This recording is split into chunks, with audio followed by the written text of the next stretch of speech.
Hello to all my dear followers. I'd like to welcome you to a new chapter of What if Naruto trains to become a Genjutsu master alongside Kurenai? At the top right of the screen, I've left a card with a playlist showing all the chapters of this fanfic in order. Please, I ask for your likes and comments so I can bring you more chapters. Without further ado, enjoy. Team 7 and Team 10 stood in front of the tower. Naruto smiled happily. Their journey had been simple compared to the first part through the forest.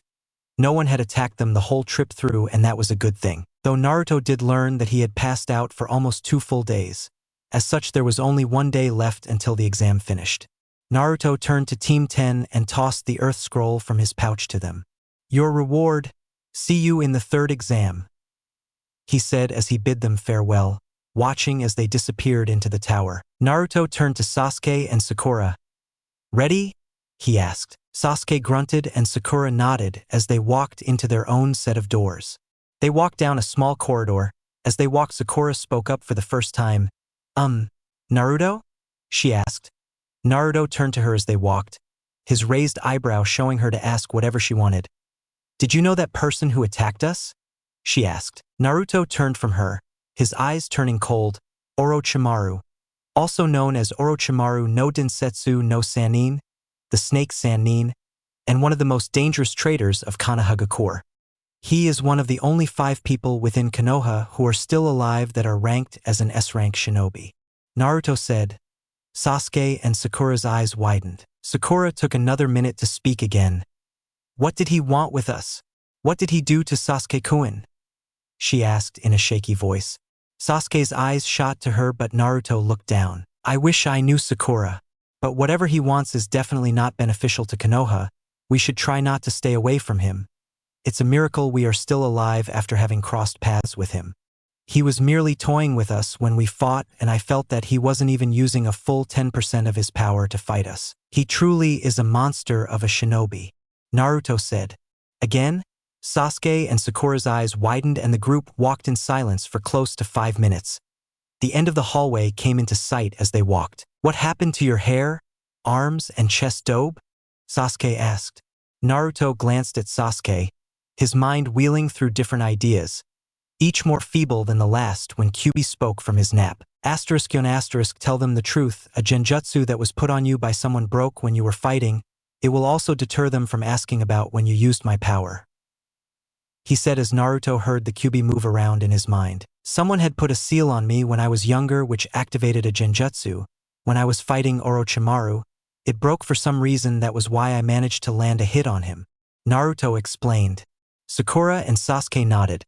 Though Sasuke looked like he wasn't satisfied, but he accepted Naruto's explanation as the 3 entered a wide-open area. Looking around, they noticed that there was a balcony area about 1 floor up that allowed viewers to look down to where Team 7 were walking if there was anyone up there. They walked forward. The only clue as to where they should go was a plaque that was hung on the wall opposite from where they had entered. Walking up to it, they started to read it but noticed that there were missing words upon it. Confused, the team was wondering what they should do. "Maybe we should open the scrolls," Sasuke said. Naruto looked over at Sasuke, then at Sakura, meeting both their eyes before removing the heaven scroll he had and seeing Sasuke grasp the earth scroll they had initially been given. They both grasped the edges of their respective scrolls before nodding at each other and ripping the scrolls open. Looking down at the scrolls in curiosity, both of them noticing the summoning matrix on the scrolls, Sasuke and Naruto both tossed their scrolls on the ground in front of them and tensed. All 3 genin tensed, ready for an attack. Smoke billowed from the 2 crisscross scrolls, slowly covering most of the scrolls before it suddenly increased in volume, obscuring their sight of the scrolls and the thing that just appeared with a poof sound. Sakura and Sasuke watched the smoke with one eye and Naruto with the other, basing their reactions on his own because of his bloodline. Naruto's tense posture relaxed a second after the smoke obscured their vision, causing Sasuke and Sakura to relax as well, though both kept hands on their kunai pouches. "Yo! Long time no see." A voice came from the smoke as it began to dissipate, revealing a man, slightly shorter than Kakashi with black hair, dark brown eyes, a scar across the bridge of his nose, wearing the normal Chunin flak jacket of Konohagakure along with blue pants and shirt with an orange swirl on his right shoulder. His feet were wrapped in tape and clad in shinobi sandals. He smiled at the 3 genin. "Hello, Irika-sensei. How have you been?" Naruto asked with a small smile. He may not be as attached to the man since he came to the realization that the man wasn't so close to him, but he did still respect and hold him closer than some stranger. "What's going on?" Sakura asked, confusion written on her face as Sasuke had a wary look in his eyes, obviously expecting something else. Irika smiled brighter. "The scrolls are set up to allow us to meet the exam takers at the end of the second test. I was the one who was allowed to greet you," Irika said as he smiled at them. "All three of you passed the second test. Congratulations." Naruto smiled. Sasuke smirked and Sakura smiled brightly. "I would like to treat you to a round of ramen for passing, but I think there might be more to this test. Unfortunately, we won't know until after the test is over," he continued. Naruto shook his head as Sakura and Sasuke collapsed on the ground. Sakura from the tension of the previous 3 days and Sasuke, assumingly from his use of that odd seal. Naruto still stood, just crossing his arms, wondering what else was going to happen. Irika stood there, smiling at them, wondering slightly why Naruto wasn't jumping around in happiness when Sakura, ever the bookworm, "Irika-sensei, what does that plaque say? It seems to be missing words and we can't figure it out," she asked. Naruto looked up as Sasuke seemed to perk up, looking interested. Irika noted that with interest. "Well, this is the Chunin motto that Hokage-sama has written. Those scrolls provide the missing words," he said as he pointed at the 2 open scrolls at his feet. "Heaven, in this context, refers to the human mind and the earth refers to the human body." He explained to everyone's nod. "If you lack heaven, seek wisdom and become prepared. If you lack earth, run in the fields and seek advantages. And if you have both heaven and earth, you can succeed in even the most dangerous of missions," is what it says. Basically that if you lack intelligence, read and grow smarter, and if you lack stamina, work on your body to improve it. If you have both, then every mission should turn into an easy and safe success. He said to everyone nods yet again. Naruto looked up at the plaque and realized there was one other missing word. "What about the last one?" Sakura asked. "These rules will guide a person's extremes. In other words, these words represent a Chunin. These 5 days were to test the basic abilities you need in order to be a Chunin, and all 3 of you passed that. Chunins are at the rank of military captain. You'll be called to lead a team one day. Knowledge, stamina, and inner wisdom are all necessary traits needed for you to successfully complete this. This motto should be kept in mind for the rest of your Chunin exam time," Irika said before he looked down. "That is all I have to pass on to you, but please do not push yourselves too hard." He looked up and locked eyes with Naruto's. "Especially you, Naruto, I worry," he started. Naruto simply stared back at Irika, his eyes slowly gaining a frosty intensity that Irika had never seen in Naruto's eyes. Sakura and Sasuke both shivered slightly, knowing that gaze, the one that allowed Naruto to outthink Zabuza in their first encounter. "We are adults, Irika-sensei. When we don these Hitai 8, it shows that we become ninja in service to our village," Naruto said seriously. Irika seemed to brighten slightly. "I see. I'm sorry, Naruto." Naruto allowed a smile of gratitude to cross his face, showing he appreciated Irika's concern before hiding it again behind his goofy smile. "You have about 5 hours before the test is over. Get some rest. There is a room to your right and go down 3 levels to meet with the rest of the contenders in 5 hours," he said as he prepared to leave. Sasuke's eyes widened. 5 hours? What the hell, we weren't out there for 5 days, he said. Irika shrugged. "They pushed the deadline up. I can't change anything. 5 hours," he said before disappearing into a shunshin.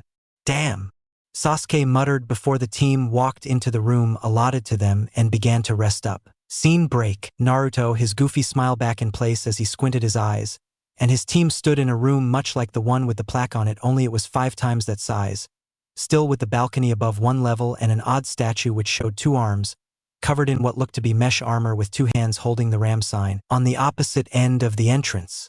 He also saw that the proctors for the second exam, the head proctor for the first exam, all of the Jounin sensei and his GG were standing in front of them. Naruto's cheeks went pink when his eyes skipped past Kurenai's body, remembering his conflicted feelings on her kiss right before the first exam. He was slightly confused as to why she would kiss him like that, but he couldn't deny he liked it. He liked her as a friend and sensei for sure. But he also knew that he hadn't put any thought into anything beyond that. He had said that he wouldn't ever get together with anyone his own age, but that didn't mean he couldn't get together with women older than him, right? He may have said that they were the only ones that were viable options for right now, but hadn't he sworn off on love for now so he could focus on his career and protecting those precious to him? Naruto sighed almost imperceptibly as he pushed the confusing thoughts out of his head, concentrating on what the second exam proctor was saying. "Congratulations on passing my exam," she said. The tension in the room could be cut with a knife as Naruto sensed many genin looking around and focusing their attention on people they wanted. He sensed that few people looked at him, something he was happy for since he didn't want to be shown as strong until the finals, where he would showcase his abilities to the daimyos and lords of the lands, something that was much more important. He noticed how even the Jounin sensei were looking over their teams with scrutinizing eyes, well except for the lazy ones like Asuma and Kakashi. "Hokage-sama will now explain the third exam for you. Listen up," she shouted before going silent. The Hokage cleared his throat and began to speak. "Before that, I wish to explain something to you. It concerns the true meaning of this Chunin selection exam. Why do we have all of the allied countries taking the exam at the same time, even some neutral countries?" he asked, sending a glance at the two passing Kumo teams. "To promote friendship among countries, to raise the level of shinobi. Do not be confused. This exam is war," he said, his pause accentuating his declaration. The tension in the area increased as some genin shifted uncomfortably. "If we were to turn back time at some point, all of us would be fighting the other countries over who would rule. This exam is an alternate that allows us countries to avoid such wasteful fighting. For the third test, lords and ladies of all countries as well as the leaders of your countries will all be watching your fights. You will fight, with your life on the line, to protect not your home's land, but its prestige. If your country is seen as weak, you will lose clients, the livelihood of a shinobi. If you are strong, you will gain clients, bolstering your home. If your country is shown as a strong country, it will also send a political message to other countries," the Hokage said, taking a breath as Kiba spoke up. "Then why must we risk our lives? There has to be a better way to fight for this prestige," he argued. The Hokage fixed the genins with a stare, one that had Naruto's squinted eyes, opening slightly to show a icy stare being sent back. "The strength of the country is the strength of the village. The strength of the village is the strength of the shinobi, and a shinobi's true strength is only born in life-risking battle," the Hokage said, his voice as serious as Naruto had ever heard. The genin all took this in as the Hokage stared them down. "This exam only has meaning because there are life-risking battles. Friendship between shinobi countries require this, and it is only because of this that we call it an exercise in friendship. This fight is not just your own. It is a life-risking battle with the prestige of your country in line with your own performance," he said as he bowed his head. A man shunshined in front of the Hokage, bowing on one knee as he presented himself to his leader. "Allow me to explain the third test. Cough, please, Hokage-sama." The Hokage nodded and the proctor turned around, raising to his full height as he addressed them. "I am Geku Heiate, and there is something we must do before the third exam," he said, as he coughed into his hand, dark circles around his eyes making him look sick. Along with the dark hair and eyes, he had gave this proctor a dark look, much like Sasuke. His attire was just like Irika's. "There is to be a preliminary to decide who gets to participate in the main event," he said through his coughs. Shikamaru muttered to himself before speaking louder. "What the hell? Preliminaries?" he asked. Heiate coughed again before responding. "Because the first and second test were too easy this year, we have too many participants for the third test. Because of this, Chunin exam rules state that we must thin out the numbers of those taking the third exam. As Hokage-sama has explained, there are many visitors for this exam and time is limited. Too many participants cannot be accommodated." He coughed again. "Those that wish to withdraw may step forward and do so now that they have heard these conditions. Also, this is an individual basis from here on out, and if you quit, your team will not be penalized." Naruto watched as Kabuto and the two teammates to the girl with the tantalizing chakra from Kumo, Kin, and the dark-skinned guy from Kumo quit. He looked over at Sasuke, watching him flinch in pain and seeing Sakura reach out to help him. He kept his quiet as the two conversed in hushed whispers, Sakura obviously pleading that he stop and leave, but Naruto knew he wouldn't while attempting to stop him wouldn't help at all. He had pulsed his chakra while in the room a few times, hoping Kakashi or someone would notice so he could covertly alert the Hokage of what was happening. He didn't want Sasuke ignoring him because he told the higher-ups about the seal. That would destroy their team, but no one had come, so he was stuck until after the preliminaries. Naruto sighed and turned to Sakura as their discussion grew loud enough he could make out a few words, his smile still on his face as he whispered, "Let it go, if he wants to fight let him, Sakura, this is individual now," he said before turning back to the front. The whispers behind him stopped and the proctor waited a few more moments. "Okay, since we have 22 contestants, we shall have 11 matches, the winners of which will advance to the finals. The rules for this battle are simple. There are no rules. The match continues until one of you dies, is knocked out, or declares defeat. If you don't wish to be killed, quickly acknowledge your defeat. When the winner has been clearly established, I will jump in and stop the fight. If you continue to harm your opponent after the fight has been declared, you may find yourself in the hospital," he said as he coughed, then smiled at the group of genin. "And the thing that will decide your future is that," he said as he pointed to a now revealed big black screen. "This electronic screen will randomly select 2 contestants to fight. Now let's begin." The group of genin waited anxiously as the board flashed through names after names of the many different contestants, each name bringing a dinging sound before a loud beep signaled the names of the first 2 contestants. Uchiha Sasuke versus Akado Yoroi. The board said, "Will the 2 entrants please step forward and present yourselves? All others please proceed to the observation platforms above," Hayate said as he waved his hands to indicate what he wanted. Naruto smiled as he turned and headed towards the left-hand side stairway, Sakura following him as he felt Kakashi move next to Sasuke. Good, he thought as he was pretty sure Kakashi had learned of the curse mark. As Naruto walked though, he became aware that Kurenai's team was walking next to him. Akamaru was whimpering for some reason, while hiding in Kiba's coat. Hinata and Shino also looked on edge. He had little time to notice much else as Kurenai appeared through the midst of the crowd next to her team. He locked eyes with her unexpectedly, her cold rubies reflecting much like his own icy blues when he wasn't using his mask. The 2 stared at each other as they walked. No more than 2 seconds of their staring occurred before Kurenai's rubies flashed with relief towards Naruto's own, which caused his smile to widen slightly, missed by all but the Sound Jounin and the Hokage, as the 2 continued walking next to each other, seemingly nothing more than Konoha comrades. Naruto stopped just past Kurenai's team on the observation level as Lee's team went past him. Kakashi came up the stairs and stood behind Naruto and Sakura. He didn't take out his book, surprisingly. He sent a look Naruto's way. Whether he was questioning about his new look or his goofy smile, Naruto wasn't sure, but Naruto was more interested in Sasuke's match than answering him. "Ready?" Hayate asked, to which both genin nodded. Then, first match of the preliminaries of the Chunin selection exam. "Begin!" he shouted as he swung his hand down and took a small leap back. For a moment, silence invaded the entire arena. It almost seemed the entire group of people held their breath, awaiting the first strike of the battle. It wasn't some grand movement that started the fight. Instead, Yoroi reached into his own pouch and pulled out 3 shuriken while flinging them with the same motion as drawing them out. Sasuke retaliated by pulling his own kunai and waiting for the shuriken to reach a certain point. Meanwhile, Yoroi ran forward. His hands went through a few seals before Naruto sensed chakra cover the genin's hands as Sasuke swung his kunai, sending Yoroi's own shuriken back at him.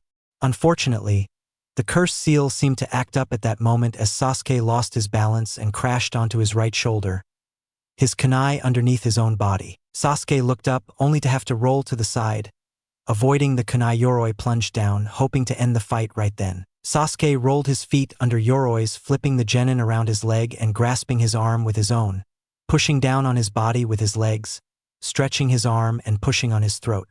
Unfortunately, Naruto felt Sasuke's chakra start to deplete as Yoroi somehow channeled chakra from Sasuke into himself. Yoroi quickly broke Sasuke's hold and flipped them, so he was in a position to lunge at Sasuke. Sasuke thrust himself back, but Yoroi was too fast and used the same hand he had just broken free to grasp Sasuke's head within his palm.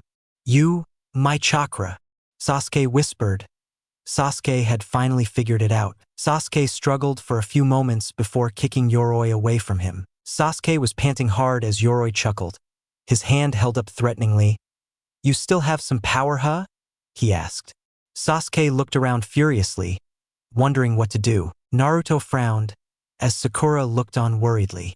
As if he could sense it, Sasuke locked eyes with Naruto's squinted eyes, noting his frown.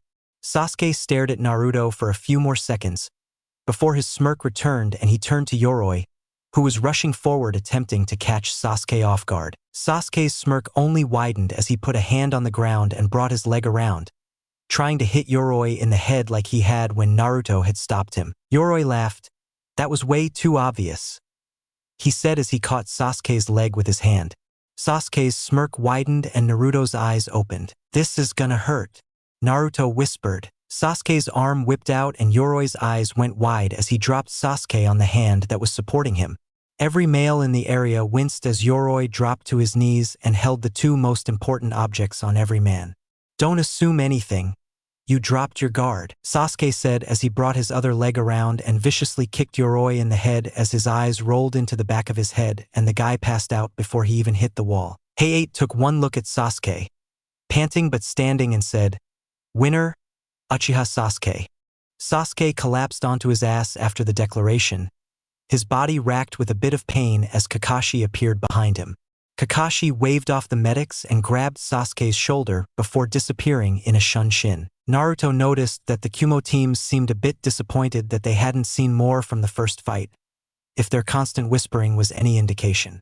The only other person with any type of emotion on their faces, or at least that Naruto could see, was Gaara's bloodthirsty look, which hadn't changed since he met the genin a few days ago. The congregation looked back up at the board, watching as it flashed through names again before stopping on two more contestants.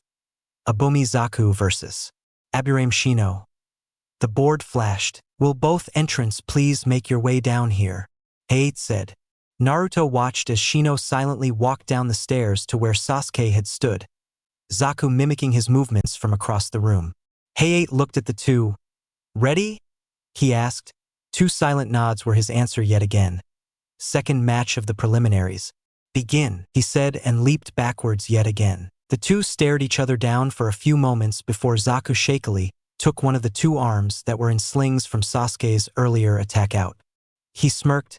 "One arm is more than enough for you," he said arrogantly as he charged forward and swung at Shino's head. Shino blocked the arm, but Zaku's hand was facing Shino's body. "Zankaha. 1, Zaku said as Shino was blown back. Naruto mentally shook his head as he sensed Shino's bugs. The dust cleared, showing Shino standing up from the attack. Not a scratch on his body as bugs came pouring from his coat, and a veritable army of bugs appeared behind Zaku. "Give up. My Kikaichu bugs eat chakra and attack in swarms. If they attack you, you will die," Shino said, his voice betraying no emotion. "If you attack me, my bugs will attack from behind. If you attack my bugs, then I have a free shot. Either way you lose. Shinobi rely on trump cards. You should always have one," Shino said. Naruto caught the prideful look of Kurenai as she stared down at her, seemingly triumphant genin. Zaku looked back and forth a few times before shouting hysterically, "Always have a trump card, right?" he said as he pulled his right arm out from the sling as well, pointing one arm at the bugs behind him and one arm at Shino. Shino simply watched as Zaku shouted out his attack, "Zankuah." He yelled as his arms were blown off at his elbows. Shino moved then, punching Zaku in the face and then knocking him out. "Winner, Aburame Shino," Heiei said. Naruto smiled a bit wider as he saw Kurenai let out a sigh of relief.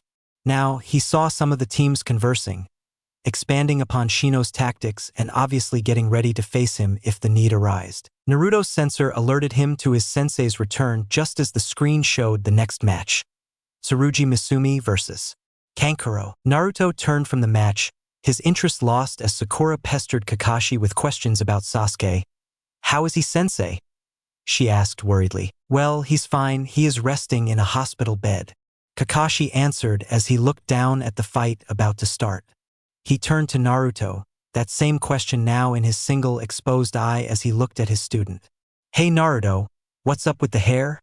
This had the added bonus of catching both Lee's team and Kurenai's team's interest. Naruto sighed, slightly running his hand through his hair. I don't understand it all.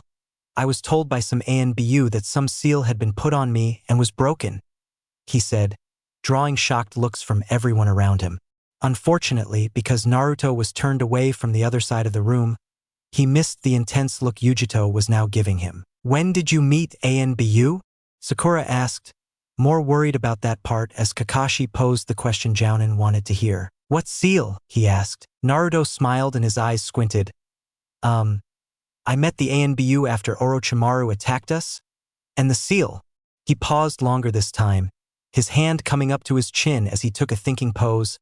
I don't remember, he answered finally, which caused everyone to faceplant as they had been eagerly awaiting the answer. He flashed a smile at Shikamaru and Kurenai as he continued. Something about a Genjutsu seal, maybe that's why I'm so bad at them. He said a bit louder than normal, making sure the others heard him, mentally smirking. Orochimaru? Shouted Kiba, which brought the attention of the other group of genin.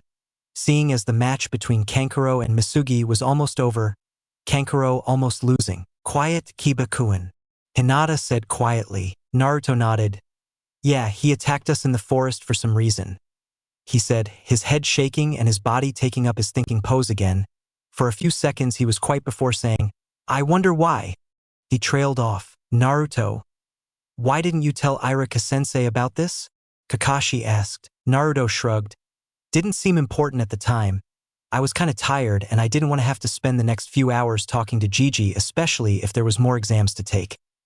Everyone around sweat dropped as Naruto simply turned to the board. Haruno Sakura versus Yamanaka Ino. Naruto mentally groaned. This was going to be a fun match. Approximately 10 minutes later, Naruto was staring at the two rivals, both passed out on the ground from resulting punches. He smiled down at them. They had simply beaten each other to a pulp for 10 minutes before running out of chakra and collapsing from one final punch. Naruto sighed as he watched Kakashi and Asuma pick their respective students up from the floor and bring them up the stairs, laying them propped up against the wall to rest. It was a battle to be proud of, two kunoichi laying their prides on the line for the battle, but it was also pathetically weak compared to the rest of the fight so far. All in all, Naruto was proud of Sakura's increase in skill, even if it didn't relate too well to the battlefield yet. The board began its flashes again before stopping on two more names. Temari versus Tenten. Would the two entrants please come forward? Hate said yet again. Temari jumped from her spot on the balcony and glided down upon her fan. Tenten walked down the stairs and the two kunoichi stared into each other's eyes as Hayate spoke. Fifth match of the preliminaries. Begin, he said, leaping back. What followed was something Naruto never wished to see again. A beating so thoroughly of a well-experienced and talented weapons user against a wind user. Though Naruto knew Tenten's work was admirable, in the end it was futile. All of her weapons laid strewn across the ground as Temari swung her fan, completely open, showing all three purple circles on it, creating a whirlwind of slicing wind blades which cut up Tenten to a vicious degree. As if to add insult to injury, as Tenten fell from the jutsu, Temari angled her fan to catch Tenten in the small of her back, making her back bend at an unnatural angle as Tenten passed out from the pain. Naruto clenched his fists in anger. It only increased when he sensed Lee start to move while Temari smirked as she swung her fan and sent Tenten flying towards the wall, which would certainly harm her even worse. He looked down at Lee and nodded as he saw him catch her before glaring at Temari. He didn't notice all of the Kumo teams glaring at the Sand Ninja as well. For some reason they didn't like her. Nice catch, Temari said. Lee grit his teeth. Is this how you treat someone who gave her all during battle? Lee asked. Temari smirked. Shut up. Take that loser and get out of here, she said harshly. Lee's eyes flashed as he set Tenten down, but his sensei stopped him. Stop, Lee. That is enough. An older form of Lee said as he moved from the balcony to his kunoichi's side. Gai-sensei, Lee said. That was when Gaara spoke up. Temari, get up here and stop wasting time with that pathetic guardian guy. You were declared the winner. Temari, Lee and Guy all left the floor as the board began searching through names again. Naruto stopped glaring at Temari, figuring he could do nothing while he had his mask on, and looked up at the board, wondering who was going to fight next. Karui versus Nara Shikamaru. Naruto looked over at Shikamaru, curious on what he would do since he knew Shikamaru didn't like fighting girls. It was just something he found himself forcing himself to harm them. It wasn't a problem with guys. TCH troublesome. And it's a woman too. Shikamaru said as he put his hands in his pockets and walked towards the staircase leading to the arena floor.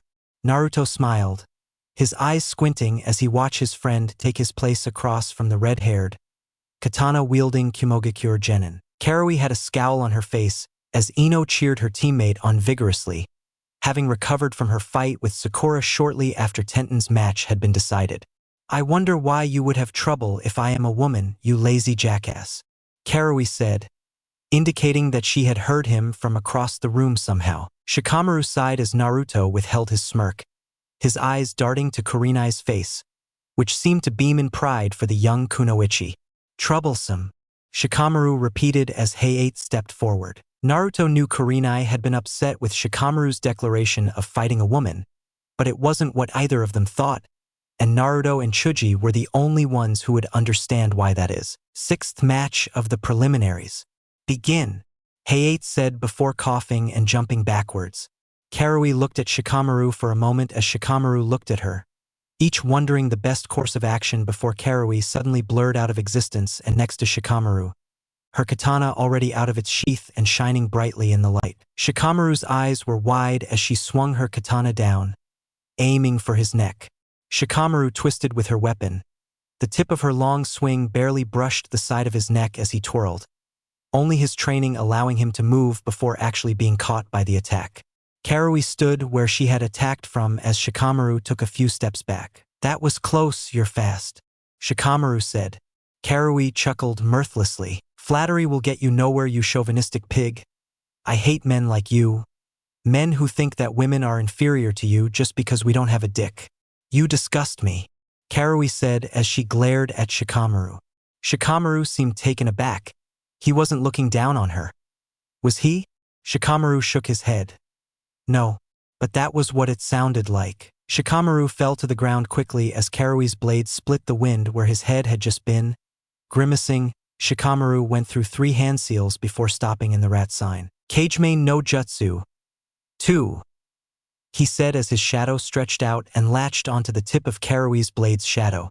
Within seconds, Shikamaru was standing in the same stance as Karui, holding an invisible blade in his hands, as he looked into Karui's shocked eyes. Why can't I move my body?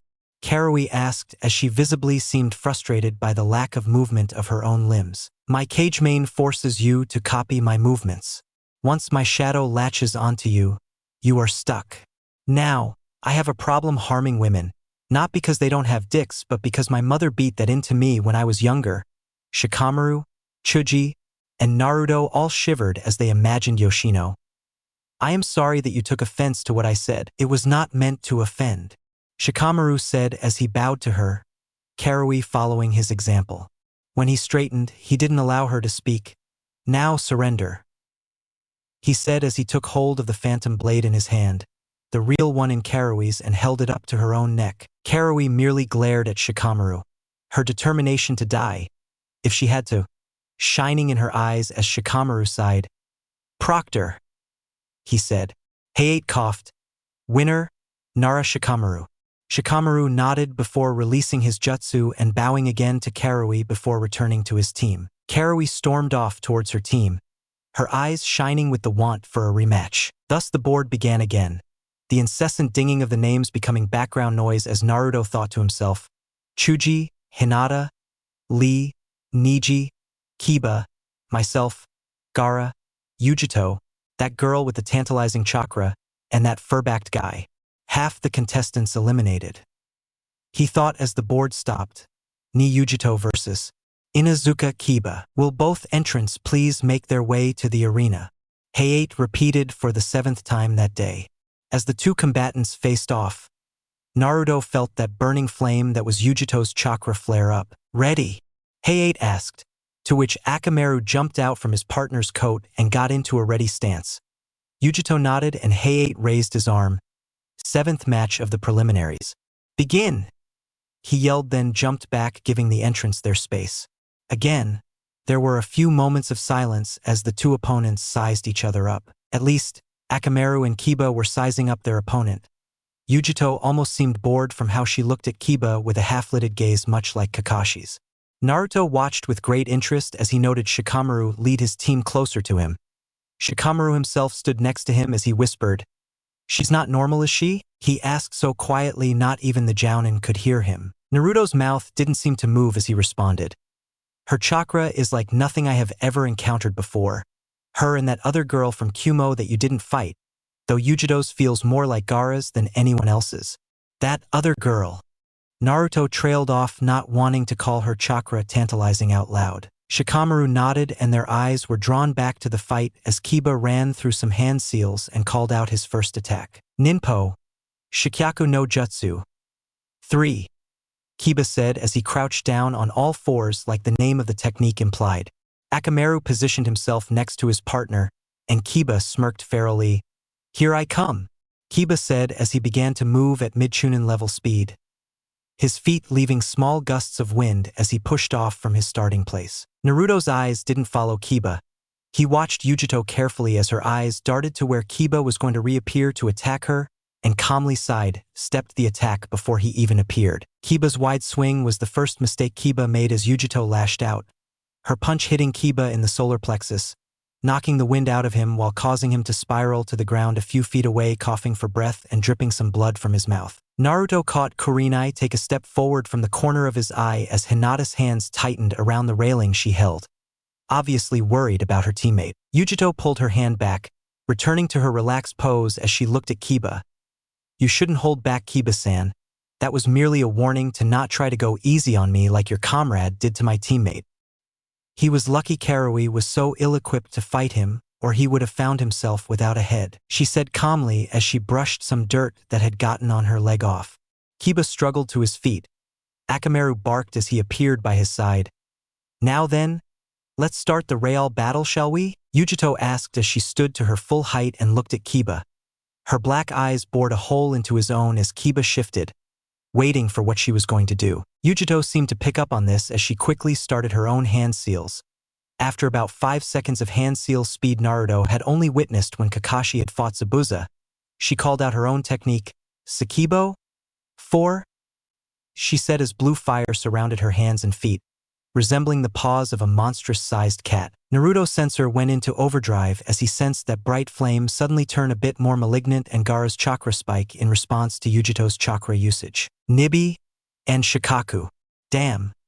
Brat, you certainly know how to wake me from a nap," Kyubi said as it woke from its nap. Naruto's eyes widened and fortunately, many people were now staring at Yugito to notice the slip of his mask as he began to converse with his tenant, though there were people who noticed it, namely the Hokage, Anko, Asuma, and Temari. "Wait a minute. You mean to tell me that there are 2 Jinchuriki here?" Naruto asked. Kyubi yawned. "No, you have to adult. There are 3 Jinchuriki here," Kyubi retorted with its usual smug tone. Naruto scowled and Kyubi spoke before Naruto could retort. "Yes, the Nibi no Nikamata is sealed within that blonde gaki down there, and the Ichibi no Shikaku, which feels to be that red-headed brat from before with the sand, are all here along with myself." Naruto frowned. This was bad. He wasn't sure how controlled those Jinchuriki might be in relation to him who had no control. Kyubi scoffed from inside the seal. "Those lame-brained half-excuses of a Bijuu wouldn't stand a chance against you in real combat. Their power is impressive to normal shinobi, but someone of your chakra capacity combined with your specialty would be the downfall of the Shikaku with ease, and the Nibi, well, she would actually give you a good fight simply for the fact she is an accomplished Genjutsu user as well, but she would eventually fall to your capacity. You control your chakra much better than she would." Kyubi cautioned yet advised. Naruto lost his scowl as he heard this, his spirit raising a bit as he put on his goofy smile again. "Of course, if you screwed up even once with them, it would be the end of you." Kyubi chuckled as it fell silent. Naruto merely smiled though. He would simply not make a mistake if he fought Gaara then. This short conversation caused Naruto to miss the next few minutes of the fight, but when he looked back up, he saw that there were burn marks all across the floor and Kiba was panting heavily with burn marks on his cheeks. Akamaru stood next to him, his fur singed as Yugito crouched on all fours, in front of them, ready for the attack. Kiba frowned and reached into his pouch.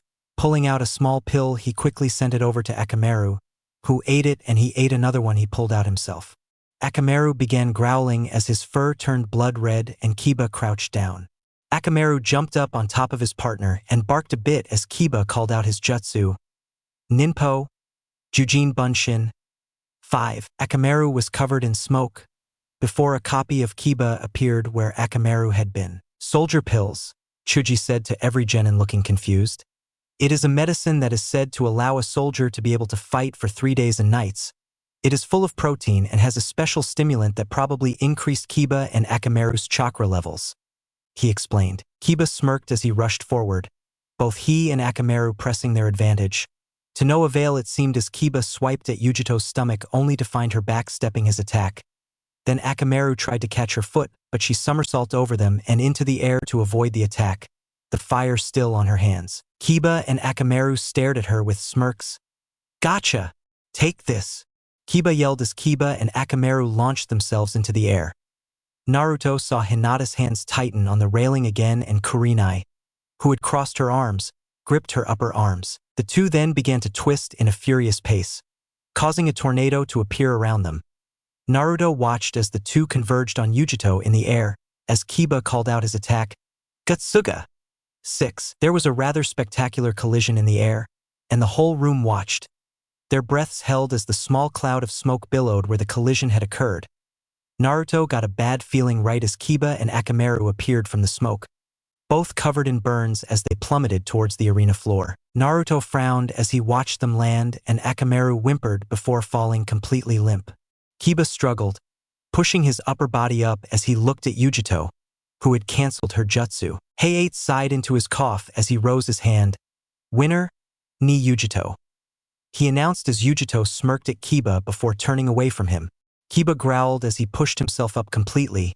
He swayed a bit before walking over to Akamaru, picking him up and walking up the stairs. Naruto's eyes shone with slight respect that he at least held his own for a little while against a superior opponent. Naruto was aware of the board beginning to select the next battle as Kiba stopped next to Kurenai and slumped down against the wall. Naruto's smile increased as he saw Hinata immediately begin treating his wounds with her own medicinal cream. That team was certainly a testament to what a true Konoha team should be. Shino wasn't standing near them, but he had a few bugs scattered in a small orb around them, so as to alert him if someone tried to attack. Naruto could only barely sense the bugs since they were so close. The one thing Naruto did notice, though, was Kurenai was glaring at the Kumo team now. He chuckled in his mind. They would have to be careful. They completely embarrassed Kiba, and Kurenai wasn't likely to forget that anytime soon. He saw Kurenai turn to tend to Kiba as he turned to the board only to have his eyes open. Uzumaki Naruto vs. Heromi. Naruto looked over at the only girl besides Kin left to fight and saw her flash him a smile as she turned and walked down her own set of stairs. Naruto blinked before turning and heading downstairs himself. Naruto arrived just as Heromi did. She flashed him another smile, one which he returned as Heiate asked, "Ready?" They both nodded. 8th fight of the preliminaries. Begin, Heiate said as he leaped back. Naruto and Heromi smiled at each other as they just stood there, exchanging smiles. It was a few more minutes before she spoke. Well, aren't you just one of the yummiest guys around?" she asked, causing Naruto to blush as he smiled and bashfully put a hand behind his head, scratching at his neck. "Ah, really? Thanks, I think," Naruto said as he smiled at her. If she was worried about his bashfulness, she didn't show it as she moved forward, her body slinking along, leading to a walk that could almost be called a dance. Her movements were fluid and graceful as she swayed her hips slightly with each step. As she walked, though, Naruto was treated to tantalizing flashes of the bottom of her plentiful breasts, which he guessed was larger than Ino's and smaller than Hinata's. It also flashed her toned stomach and thighs. He gulped as she put a finger onto his shoulder and dragged it from the edge of his shoulder to his neck, sending shivers around his body. "Oh yes, so very yummy," she purred. Naruto blinked as he jumped back and shook his head. His mind had almost gone blank just from her touching him. His eyes squinted again. "Well, thank you, but shouldn't we get to the battle?" Naruto asked as he blushed furiously. The girl giggled cutely as she put her hand up to block her face, the very picture of a bashful girl. Naruto could swear he heard a dim voice in the back of his head warn him of something, but he ignored it like he had ignored that other annoying voice back after he made Genin. "Of course, Naruto-kun. Let us begin then," she said as she swept her hand out. Naruto dashed forward, limiting his speed to high Genin as he moved. He saw her react just as he got next to her and sent a punch at her stomach. She backstepped, brought her hand around, and instead of smacking his hand away, she took another of her fingers and dragged it from the back of his hand up to his elbow. The touch felt caressing, almost to the point of making Naruto reach out again in order to have her repeat the action as Naruto felt shivers follow from her touch. She giggled again and jumped back out of his reach. Naruto frowned. He shook his body, attempting to get rid of the shivers she had sent through his body as he felt himself begin to pant for some reason. He shook his head and focused on her again, launching himself into a furious combination of taijutsu in order to attack her. It was all for naught, though. She did not allow a single hit to be landed upon her, her fingers leaving feather-light touches all across his body as she danced around his attempts to hurt her. Naruto would have appreciated the beauty of her taijutsu evasion had he not become frustrated with it as he fought her. Anyone watching would equate her movements to a ballerina. She moved with a grace, poise, and definition of one who was sure of themselves, one who was not fighting a foe, but someone who was dancing in a duet. Only her partner was not her partner as much as the initiator for her movements. As his fist flew out, she would twist and run her fingers up the length of his arm as she passed by his body. When his leg would lash out, she would raise her own leg and rub her thigh against his as her body coiled around his own to avoid the attack. Each time she would leave him confused and befuddled as he slowly lost speed and power in his attacks against her. Finally, Naruto came to a stop, his arms hanging down as his mouth hung open, gulping air down his throat. He licked his lips as he attempted to quench the thirst he felt. The girl giggled again as she looked at him. Naruto's eyes started to glaze over and the girl stalked forward, seemingly more like a predator now as she circled around behind him. Running a hand through his fur-like mane of blonde hair, she giggled again. "Such nice hair, Naruto-kun. I wonder how much time you put into keeping it like this. It truly does bring your whole image together," she said as she stroked his hair, his eyes slowly glazing over even more. Up in the stands, Kiba finally covered his nose as the scent hit him. Kakashi was shying away from the balcony as well, his nose covered. Shikamaru's eyes narrowed. Kurenai was standing there, her arms crossed and a furious gaze on her face. The only person who could tell it wasn't just because of Kiba's status was Anko. She smiled gleefully as thoughts ran through her head as she looked at Kurenai's tense posture as Kiba suddenly coughed. "Gah!" he said as Kakashi turned a knowing eye on the genin. "So thick. Kami, this is overboard." Everyone around him looked at him, the question in their eyes asked as Kiba waved at Heromi. "She is pumping so many pheromones in this area that I can smell them up here even without my chakra. It's almost suffocating. I'm surprised Naruto hasn't attempted to rape her yet," he said, causing wide-eyed looks to go around as everyone turned back to the fight, seeing Heromi caressing Naruto's almost body-length hair. No one was prepared for what happened next. Mitarashi Anko is many things. A special jounin working for the ANBU interrogation and torture department underneath Marino Ibiki. She was the apprentice for the only traitor Sannin of Konohagakure.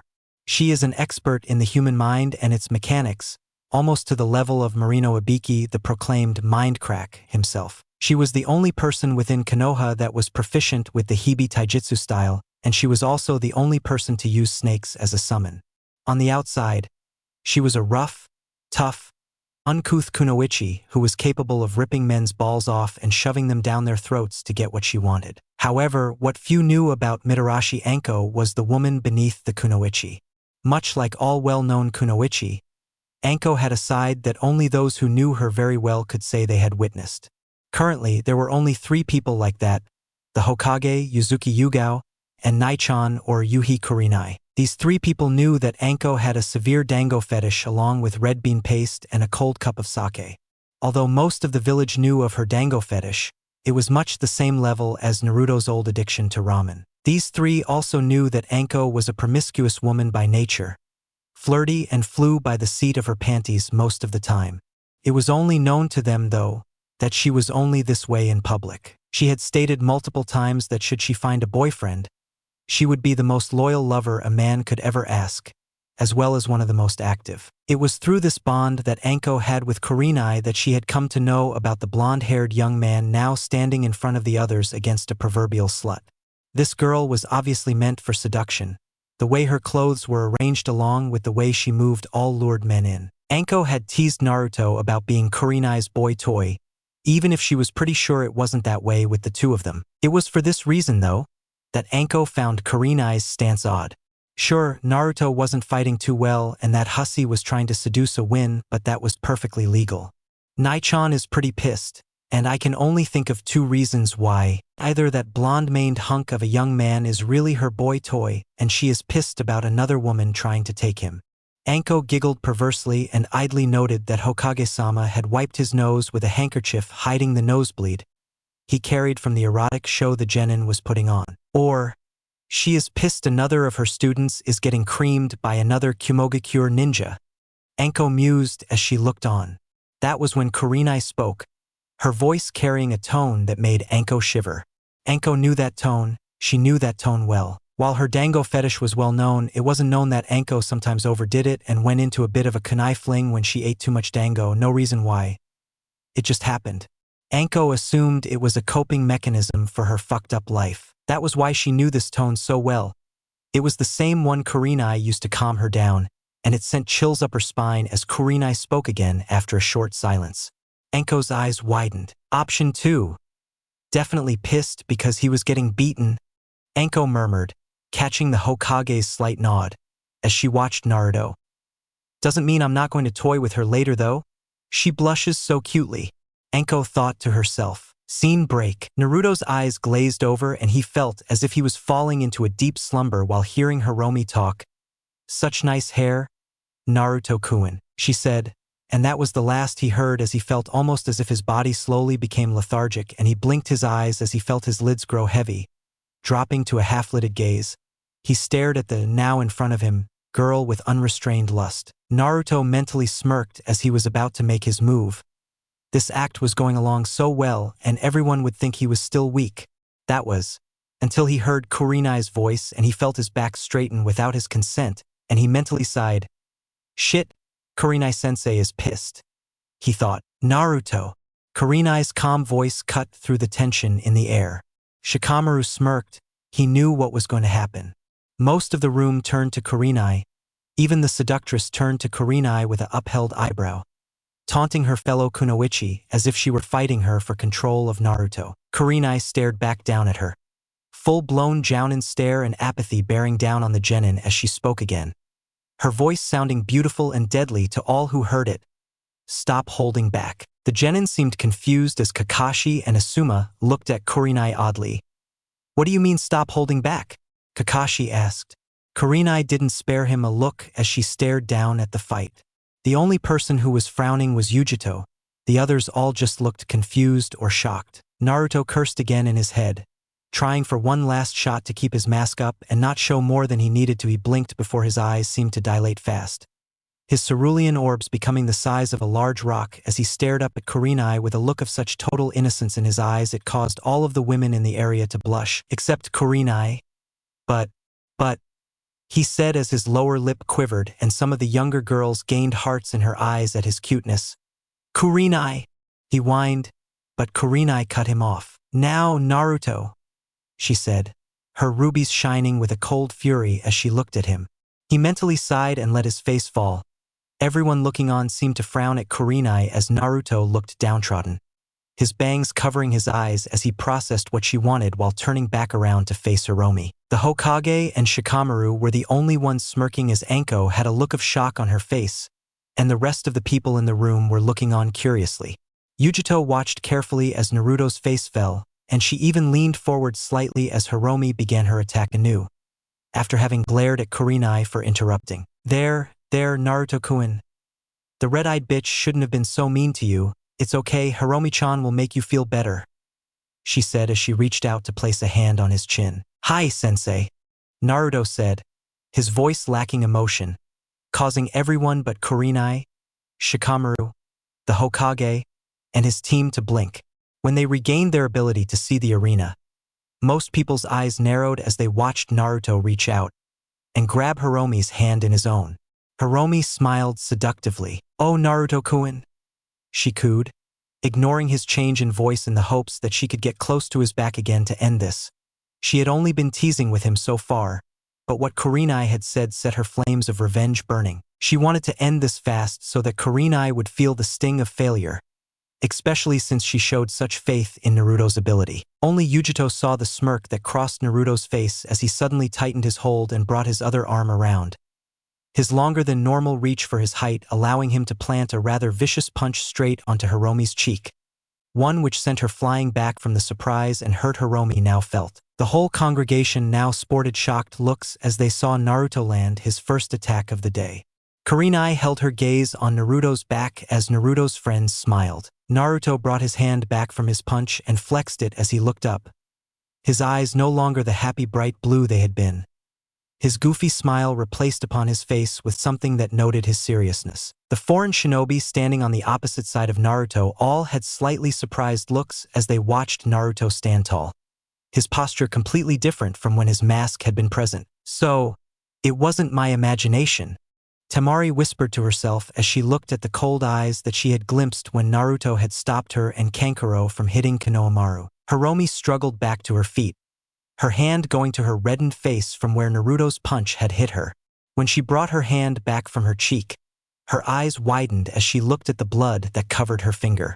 Naruto had managed to split some skin from his unexpected punch. Naruto stood relaxed as he stared down Hiromi's reaction to the blood she saw on her finger, his cold eyes calculating as he watched the widening of her eyes as she saw the blood initially. Then came the narrowing of her eyes at him, finally the anger in her eyes as she glared at him, getting into what he assumed was a taijutsu stance as she growled out, "You bruised my face." Naruto raised an eyebrow, indicating he was curious why that was such a big problem.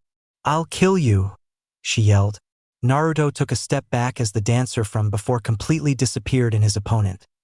Hiromi dropped all of her grace and finesse as she attacked more like something akin to a rabid dog. Her light touches gained power as she brought her fist around in a punch towards his head and missed from his previous step.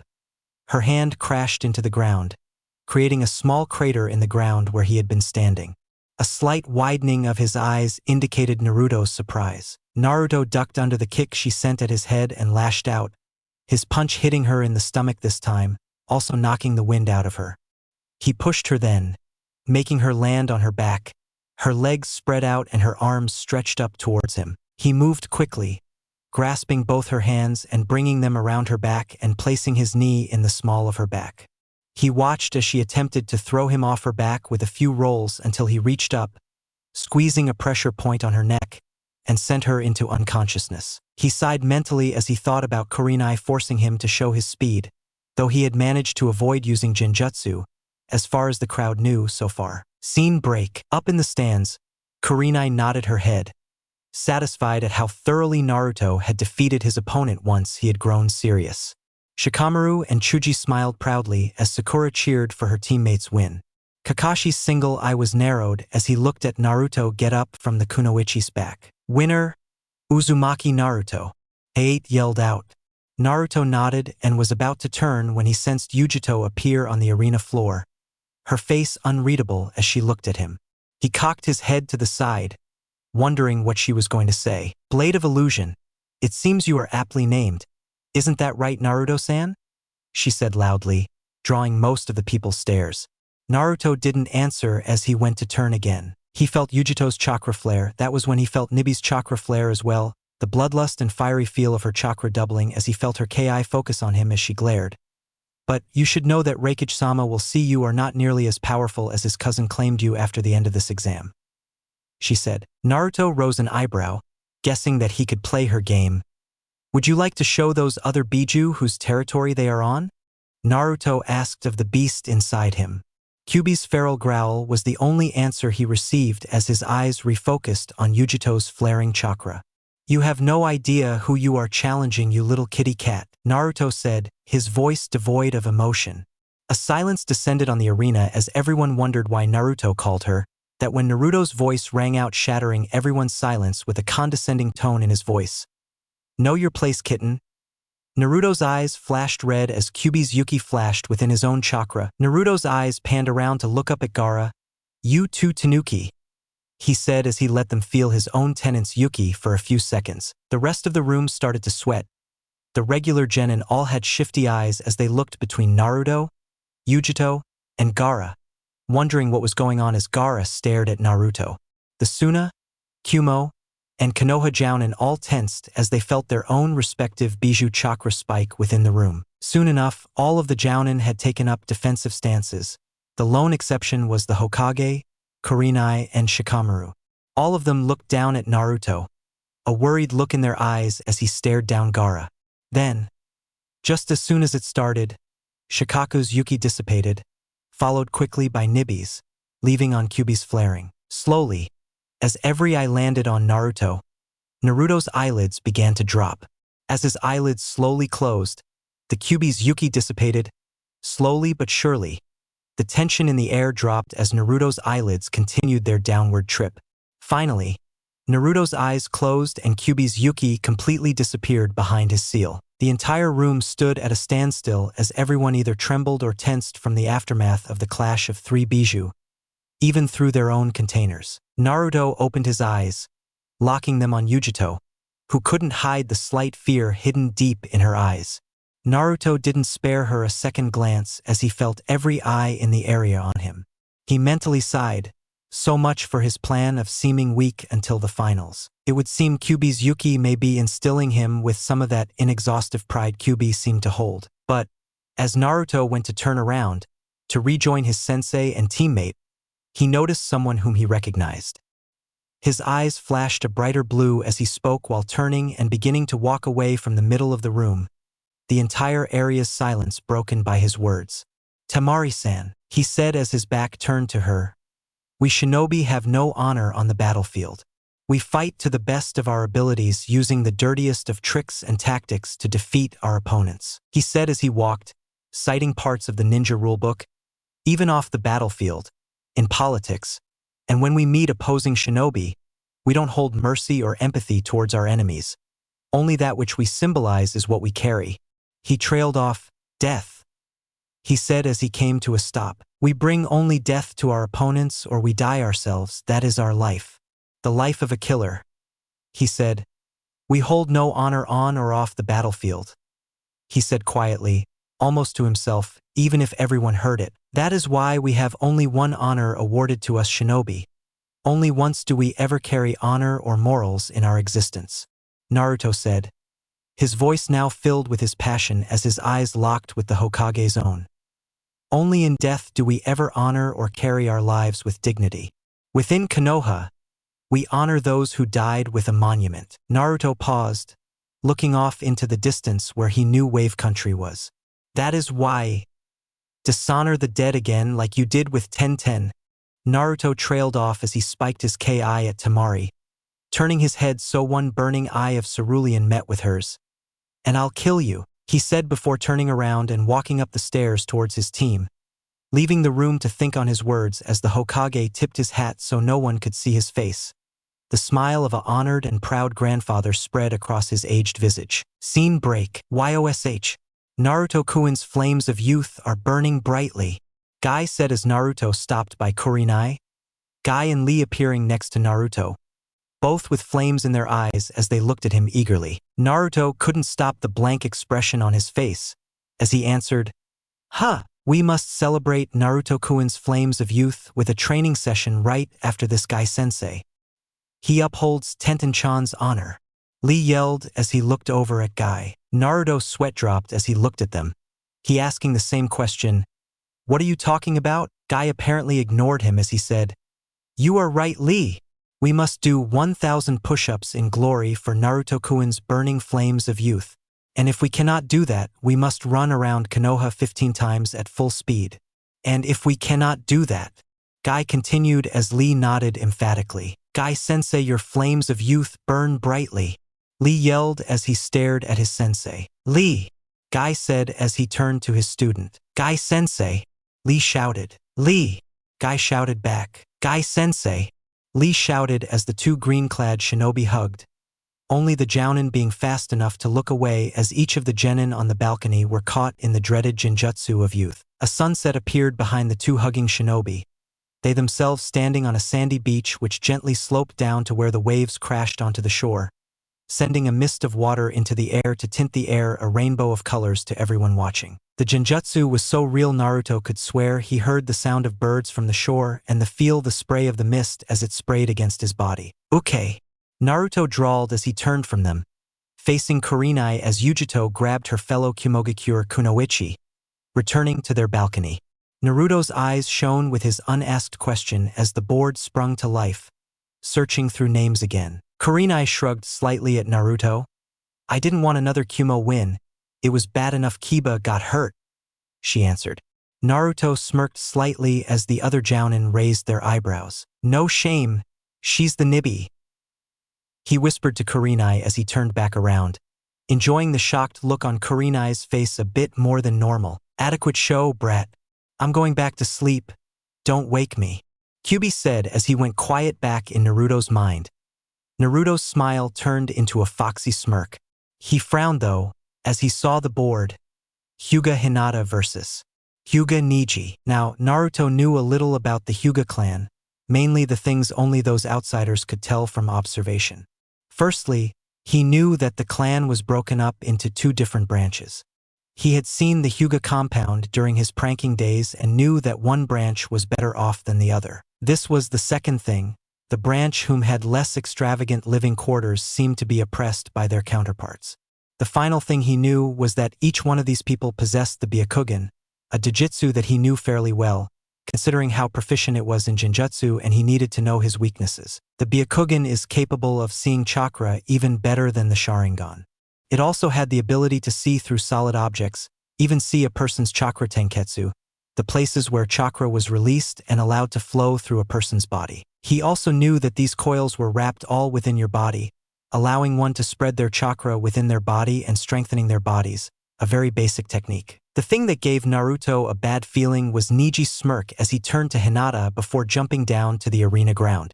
Naruto looked at Hinata, his eyes emotionless as she poked her fingers together, looking unsure of herself until Kiba's hand reached up and grabbed one of hers. Go, Kiba said gently, looking at her in the eyes. Show him how much he is wrong, Hinata. I believe in you, he said as he smiled at her. Hinata smiled hesitantly as a fire that Naruto hadn't seen before in her eyes appeared, and she walked away, down the stairs and towards her opponent and the proctor. Naruto turned to Kurenai as she stepped forward, looking intently at the matchup, this time ignoring Naruto as he noticed the spark of concern she had before now grew into a campfire that had Naruto mentally frowning. Heiei looked at his two combatants. Ready? He asked, to which he gained two nods. Ninth fight of the preliminaries? Begin, he said as he jumped back. Naruto's eyes squinted as he looked down at the match. Only Shikamaru could tell that Naruto was tensed, as if ready to jump into the battle himself. Neji's smirk turned to a scowl as he looked at Hinata. You should forfeit, Hinata-sama. You do not make a good shinobi, he said condescendingly, causing Hinata to look down, her insecurities returning despite Kiba's recent words. You have no confidence in yourself. Your feelings of inferiority are obvious to anyone. You would best be served as a genin. Neji said. He hadn't even taken a taijutsu stance. Neither had Hinata as Neji tore into her with words. But you entered the Chunin exams because your team could not advance without you. You entered this unwillingly. This is the reality? Am I wrong? Neji asked, his tone not actually questioning. It showed that he was sure of what he had just stated. Hinata looked back up, though her hands wrung themselves as she spoke. And no, I entered to change myself. I just wanted to change, she replied. Naruto saw how Kurenai's eyes glazed over, and she gripped the railing with her hands, clenched in anger. How spoiled you are as one of the main branch, Hinata-sama, Neji stated arrogantly, drawing a surprised look from Hinata. People cannot change. Losers are losers. Their personality and power will not change. Differences are decided from birth. Elites and losers are created because of this. Looks, brains, ability, size, personality, all people are judged in these aspects. he stated with a scowl, Naruto's own hands clenched in anger.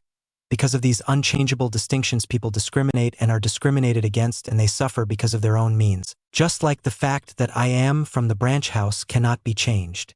Neji said bitterly as Hinata looked on, a look of helplessness in her eyes as she listened to Neji's outburst. Neji shook his head derisively.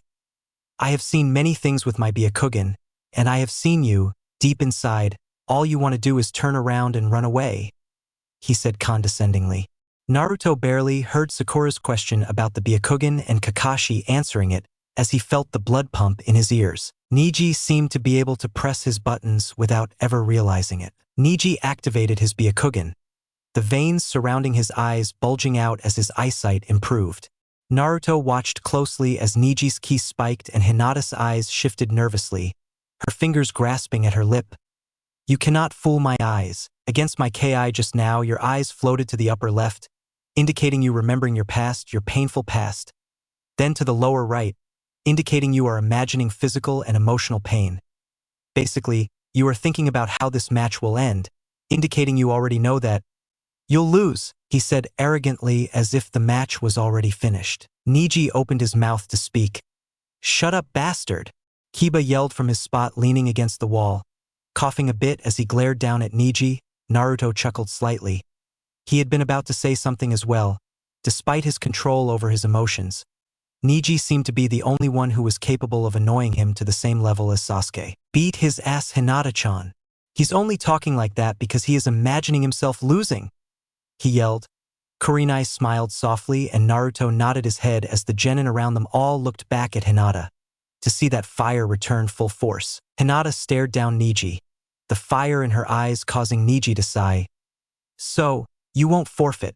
So be it, I won't be responsible, he said as he got into a taijutsu stance, Hinata mirroring him across the way, and the fight began in earnest as the two shot towards each other, the whole fight showcasing the abilities of the gentle fist, a taijutsu style that relied on the Byakugan's insight to be able to utilize. It attacked the inner coils and inner body of the shinobi to cancel someone's chakra circulation and harm their vital organs without visible signs of harm.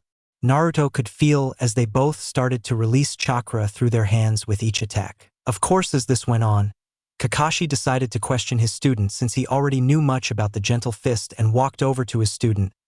Naruto, congratulations on your win, he said, his book nowhere in sight as he eye-smiled at his student. Naruto looked up at his sensei and nodded. Thank you, although I do wonder where you learned that training routine to get so fast, he said, his eye shooting over to Kurenai and also drawing the attention of most of the other genin as the fierce taijutsu battle grew tiring to watch. Naruto nodded. Kurenai-sensei helped me when she had a few days off, but she mainly got me some books, he said, seeing Kakashi narrow his eyes at Kurenai. Why would she need to get you books? Ino asked out of the blue. Only Shikamaru looked away as the rest of the genin looked at Naruto oddly.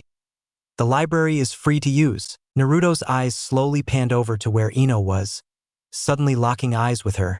He felt his chakra flare a bit in his anger and frustration with her, but he saw Kakashi looking at him expectantly. Naruto shrugged. I could never get in, I was always thrown out, he said honestly as he watched the confused looks gain shock in them while Kakashi's narrowed. Naruto thought it might be a good thing Kakashi finally knew this. It wasn't like he had been hiding it from Kakashi, it was just Kakashi never took an interest or stuck around long enough for him to speak with him about it, just like everything else regarding him. Ino huffed and looked away, apparently not believing him. But before anyone could ask anything else, Shino spoke up, oddly enough. Uzumaki-san, I have a query. Naruto's eyes locked with Shino's glasses and he cocked his head in confusion. What? He asked with a note of hopelessness. And it's just Naruto, Shino-san, he added. Shino nodded. A question, Naruto-san, he clarified, to which Naruto nodded. I wish to know what you implied when you said that Temari-san dishonored the dead through Tenten-san.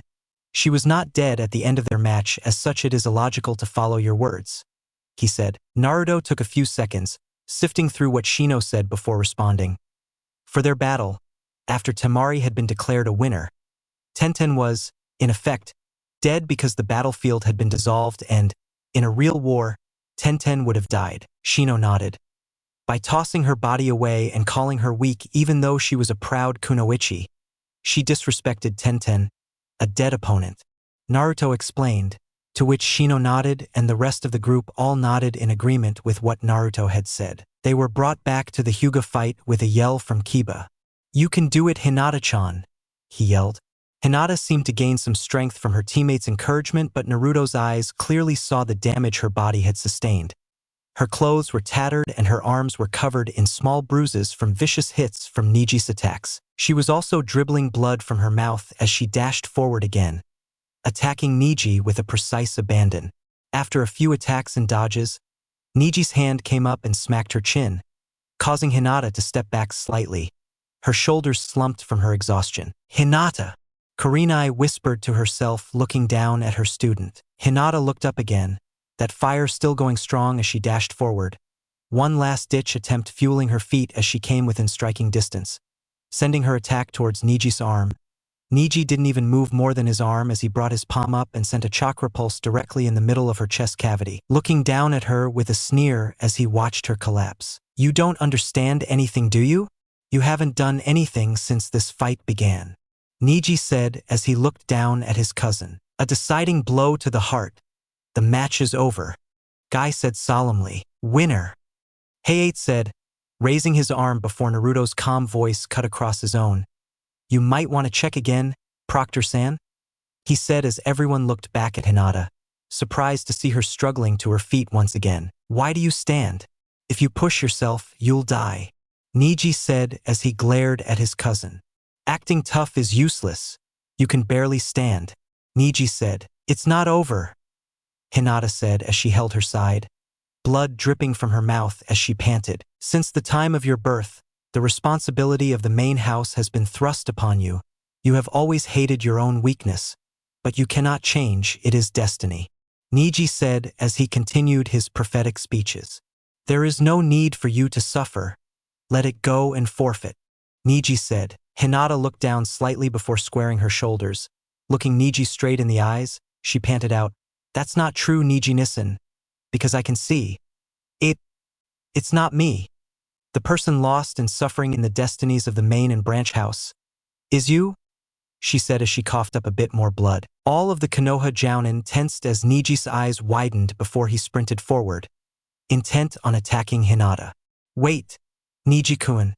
This fight is over," Hayate said as he moved forward trying to stop him. As Neji got within 3 steps of Hinata, he was suddenly stopped by 4 different Jounin. First was his own sensei. Guy had his student in a headlock. Second was Kakashi, who had one hand in his pocket as he lazily held onto Neji's outstretched hand. Third was the proctor, holding his hand in a ram sign as his other pushed his fingers against Neji's forehead. Finally was Kurenai, who had a foot entwined with his own, so she could flip him as her arm bent back behind her to grip onto the arm Kakashi didn't have in his own grip. "Give it a rest, Neji. You promised me you wouldn't lose your head over this family feud," Guy said from behind his student. Neji scoffed. "Then why did all the other Jounin step in? More special treatment for the main branch?" he said derisively. Hinata suddenly collapsed, her body racked with coughs of blood as she held her chest in pain. Kurenai released Neji and dashed over to Hinata's side as Shino, Lee and Kiba, assisted by Naruto, jumped down from the balcony. The 4 genin crowded as close as they could while giving Hinata breathing room. Kurenai ran her hands over Hinata's chest as they watched on, anxious. Neji scoffed as he turned to Kiba, who was standing by himself. He just couldn't jump down by himself because of his burns. "Hey, you loser over there," Neji called out, causing Kiba to glare ferally at Neji. "If you're a shinobi, cut out that pathetic cheering. It's unsightly," he said. "It only serves to showcase your stupidity even more," he added condescendingly. Kiba ground his teeth and his legs bunched. Ready to dash forward, he dashed forward. His attack speed only slightly hindered from his burns as his anger fueled his power. Lee appeared in his tracks, his arms spread wide to stop him. "Stop, Kiba-kun, the fighting should occur in the matches. A fight such as this will be quite the sight to see. A genius of Hardwick versus an elite. How exciting," he said as he glared at his own teammate. Hinata coughed again, blood spilling from her mouth as Kurenai turned to glare on Neji, causing Naruto's eyes to narrow. "If you have time to glare at me, then take care of her," Neji said with a smirk as he looked down at Kurenai and Hinata. Medics came rushing forward from their position, laying Hinata onto their stretcher. Naruto walked up to Kiba, his hand being laid on his comrade's shoulder. He whispered to him, "Don't worry about Neji. He will get what is coming to him. Go take care of your teammate," he said.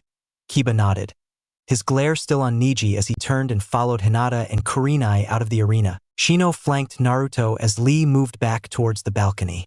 Naruto fixed his stare on Neji, only a glimmer of anger showing Naruto's real feelings.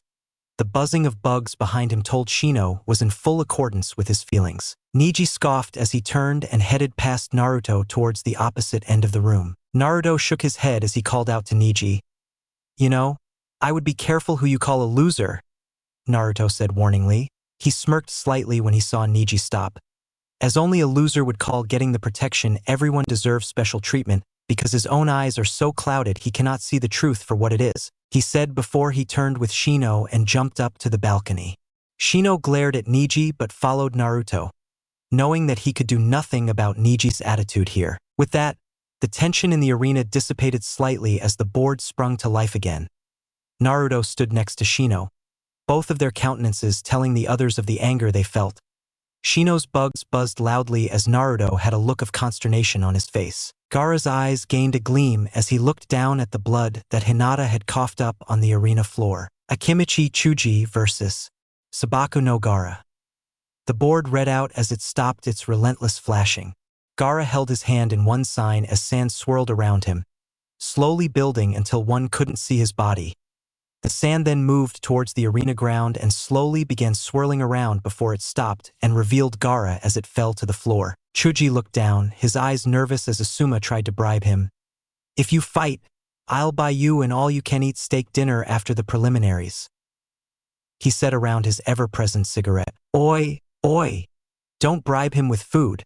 That guy's got some dangerous eyes, Asuma-sensei," Shikamaru said as he hung on the railing. "Don't worry. If it gets too dangerous, I'll jump in and save you. You saw what happened with Hinata, right?" Asuma coaxed. "That's right, Chuji, you can do it. Listen to sensei," Ino shouted to encourage her teammate. Chuji didn't immediately jump forward as he usually would have. Shikamaru noticed how he looked at Ino with a slight narrowing of his pudgy eyes before crying out as he usually would. Chuji smiled brightly. "Go steak!" he yelled as he started to walk towards the stairs. "Chuji!" Naruto whispered, causing Chuji to halt behind Naruto. "Try your strongest attack from the start. If that doesn't work, forfeit," he said. Chuji's normally squinted eyes opened, looking at the back of Naruto's head. For only a few seconds Chuji stood there before beginning to walk again. "Gotcha, Naruto," he said back to him as he began walking down the stairs. "Gaara-san's chakra is odd," Shino said to Naruto. Naruto nodded as his eyes focused on the insane Jinchuriki in front of him. He didn't want to lose Chuji to someone with chakra that scared him. He knew Chuji was strong, but Gaara was stronger than Naruto wanted to take a chance with. Chuji stood across from Gaara, his eyes speaking of the nervousness he felt, but Hay-8 stepped forward. "Ready?" he asked, to which he received another 2 nods. "10th match of the preliminaries? Begin!" he yelled as he jumped back. The two stood there, looking at each other for a few moments until the cork in the gourd on Gaara's back was suddenly pushed off and fell on the floor as sand came pouring out of it and created a circle around Gaara's feet on the floor. Chuji raised an eyebrow but put his hands together in a ram sign, then into another seal Naruto hadn't seen before as he called out his jutsu. "Ninpo, Baika no Jutsu 1, he said as his body expanded. His torso quickly ballooned up as if he had been made into a big ball with arms, legs, and a head. Chuji then pulled his legs, arms, and head into his massive body, creating a literal ball as he slowly started to move forward, spinning with his chakra as he called out his next attack. "Ninpo, Nikuden Sensha 2, he said as he moved towards Gaara, who stared impassively at the huge ball of Chuji bearing down on him with increasing speed. Naruto watched with intensity as the sand surrounding Gaara quickly shot up and blocked Chuji's attack, easily repelling the large and powerful jutsu of the Akimichi clan. The group watched Chuji attempt to break through the sand for another 30 seconds, pouring more chakra into it to increase his spinning, but Gaara just watched with his arms crossed. a look of disappointment in his face as he spoke. Is that all? He asked rhetorically as Naruto felt his chakra spike. Chuji cried out as his spinning suddenly stopped and Chuji's two jutsu were cancelled. The reason why was painfully obvious as Naruto saw the blood now pouring from Chuji's pierced stomach from the spear of sand that was sticking out from the sand shield that Gaara had. Chuji put a hand over his open stomach. The wound wasn't deadly, but he would bleed out if he wasn't treated soon, so I forfeit, Chuji said with a wince of pain from his stomach. Winner, Sabaku no Gaara. Height yelled out. Gaara scoffed until his hand came up, covering the tattoo on his head as he started to mutter to himself. Only Height hearing him before Gaara straightened back up and shunshined back to his team. Chuji was rushed off to the medical facility. Will the final two entrants please come down? Height asked. Hinata Dosu versus Rock Lee. The board said, all right, it's finally my turn.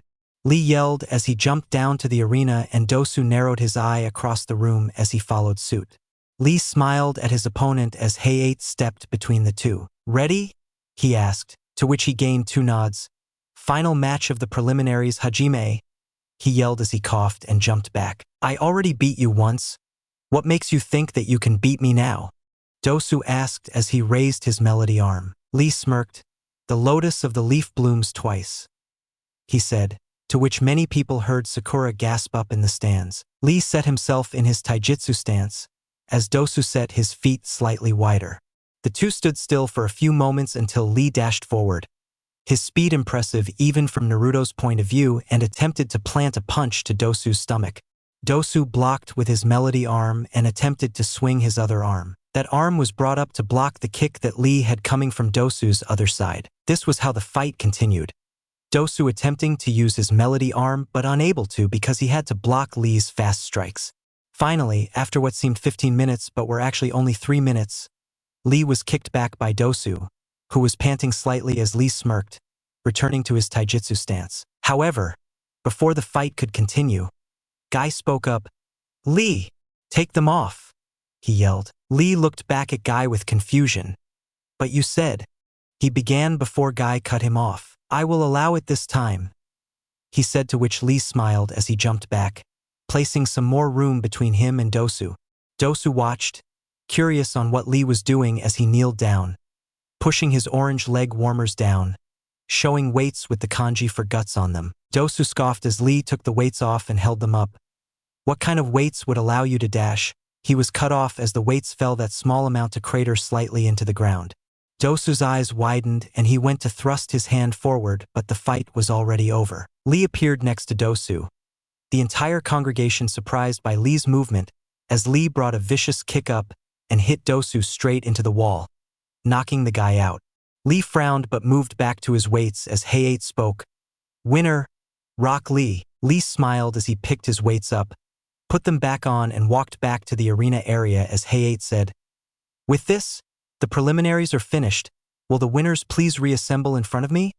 He asked as all of the winners headed back down to the arena. Scene break. Once they had all been assembled, the Hokage, Ibiki, Anko and Height all stood in front of them as Height spoke. To those of you who have earned the right to compete in the finals, even if one of you is missing, congratulations to you all, he said before turning to the Hokage. Hokage-sama, if you will? He asked with a wave of his hand. As the Hokage cleared his throat, Naruto felt Kakashi disappear. His heart fell slightly. Both of his senseis were absent and, even though he used that term loosely with Kakashi, it did still hurt when he would ignore him.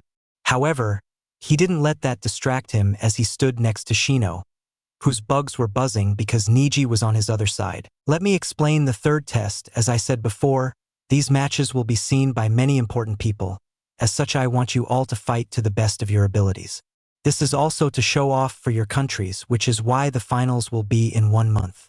This break allows you preparations that these preliminaries did not compensate for. The Hokage said as the genin listened carefully. This time is used not only for yourselves in the capabilities of fighting against your opponents, but also so that we can inform the right figures and have them all travel here.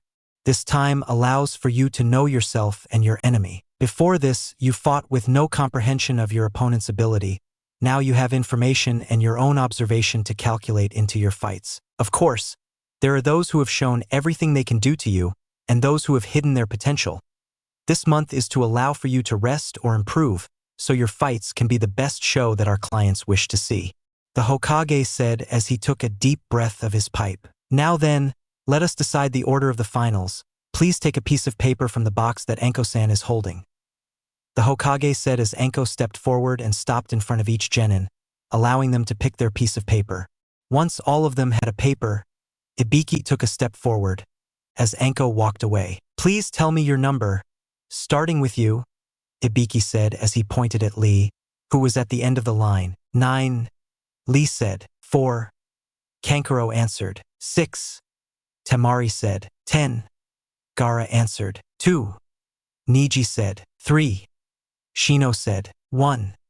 Naruto said, 7. Yugito said, 8. Shikamaru said, which leaves 5 for Uchiha-san. Anko said as she held the last paper up. The Hokage nodded. Very well, Ibiki-san, please show them their matchups, he said, to which most genin sweat dropped. Ibiki then held out a clipboard showing the matches. Match 1, Uzumaki Naruto versus Hyuga Neji. Match 2, Aburame Shino versus Kankuro. Match 3, Uchiha Sasuke versus Temari. Match 4, Ni Yugito versus Nara Shikamaru. Match 5, Rock Lee versus Sabaku no Gaara. Match 6, Match 1 winner versus Match 2 winner. Match 7, Match 3 winner versus Match 4 winner. Match 8, 3-way. Match 5 winner versus Match 6 winner versus Match 7 winner. Some of the genin grumbled about Lee or Gaara getting out of another round, but the proctors ignored them. With this you are all dismissed, but are there any final questions? The Hokage asked. Since this is a tournament, does that mean only one person becomes a chunin? Shikamaru asked immediately. No, this tournament is judged by multiple judges. Myself, Kazekage Dano, and some of our clients are a few to name. If someone is determined to possess the qualities in which we believe declares them fit to be a chunin, then that person will be promoted even if they lose in their first match. The Hokage answered. So, that means we could all become chunin, Temari stated. Or none of you, the Hokage countered. To continue in the finals means you get more chances to impress the judges. He said, if that is all. The Hokage waited a few more moments. Then you are all dismissed until a month from now, he said as the genin then filed out of the room, their teams meeting up with their teammates as the genin left. Naruto, Sakura, and Shino all made their way out of the forest of death together. Sakura because Naruto was her teammate, and Shino because he seemed to have attached himself to Naruto as a wingman since his team was absent. Naruto's eyes regained their cold glow as they marched back to their village, his determination to train burning as he moved towards the village. Naruto knew that he needed to fix one glaring problem with his styles though. He needed a taijutsu style that would complement him, and he needed to learn some more elemental ninjutsu. The only 2 ninjutsu he knew were the ones he had used, jutsu he had come across in the library and managed to work on in his spare time, and the only one he could use effectively was Futon de Tapa. His other one he could never get it down right, and he would be weakened if he didn't have some ninjutsu to complement his Genjutsu collection. As impressive as it was for a genin, he knew that it wouldn't be enough for the finals. He decided he would take a risk at hurting himself and ask Kakashi if he could train him in some ninjutsu. He was the only person he knew that could train him in this, since the other sensei had their own students to look out for. They couldn't help him in the spirit of not looking like wanting their team's members to lose.